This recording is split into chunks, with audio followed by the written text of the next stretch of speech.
ചിന്തിച്ചിട്ടുണ്ടോ? ആകർഷകമായ രൂപമില്ലാത്ത ചില പുരുഷന്മാരെ പെൺകുട്ടികൾ എളുപ്പത്തിൽ ഇഷ്ടപ്പെടുന്നത് എന്തുകൊണ്ടാണെന്ന്? ഇതിന്റെ ഉത്തരം സൈക്കോളജിയിൽ ഒളിപ്പിച്ചു വെച്ച 3 കാര്യങ്ങളാണ്. ഒന്നാമതായി, വികാരപരമായ സുരക്ഷിതത്വം, ഇമോഷണൽ സേഫ്റ്റി.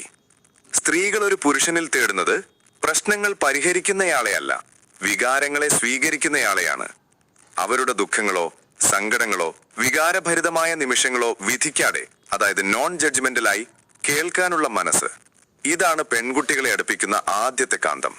രണ്ടാമതായി, സ്ഥിരതയും വിശ്വാസ്യതയും, കൺസിസ്റ്റൻസി ആൻഡ് റിലയബിലിറ്റി. ഒരു ദിവസം ഒരു രീതിയിലും അടുത്ത ദിവസം മറ്റൊരു രീതിയിലും പെരുമാറുന്ന പുരുഷന്മാരിൽ നിന്ന് അവർ അകന്നു നിൽക്കും. പറയുന്ന വാക്കുകളും ചെയ്യുന്ന പ്രവൃത്തികളും തമ്മിൽ സ്ഥിരത പുലർത്തുന്നവർ, അതായത് റിലയബിൾ ആയ പുരുഷന്മാരെ അവർ വിശ്വസിക്കുന്നു. ഈ പ്രെഡിക്റ്റബിലിറ്റി അവർക്ക് ആശ്വാസം നൽകുന്നു. മൂന്നാമതായി, യഥാർത്ഥ സ്വത്വം, ഓതന്റിസിറ്റി. മറ്റൊരാളായി അഭിനയിക്കാതെ താൻ ആരാണോ അത് തുറന്നു കാട്ടുക. തന്റെ കുറവുകൾ പോലും അംഗീകരിക്കാൻ മടിക്കാത്തയാളോടടുക്കാൻ സ്ത്രീകൾക്ക് മടിയില്ല. ഈ 3 ഗുണങ്ങളാണ് പെൺകുട്ടികളെ അനായാസം ആകർഷിക്കുന്ന സൈക്കോളജിക്കൽ ഘടകങ്ങൾ. നിങ്ങൾ ഈ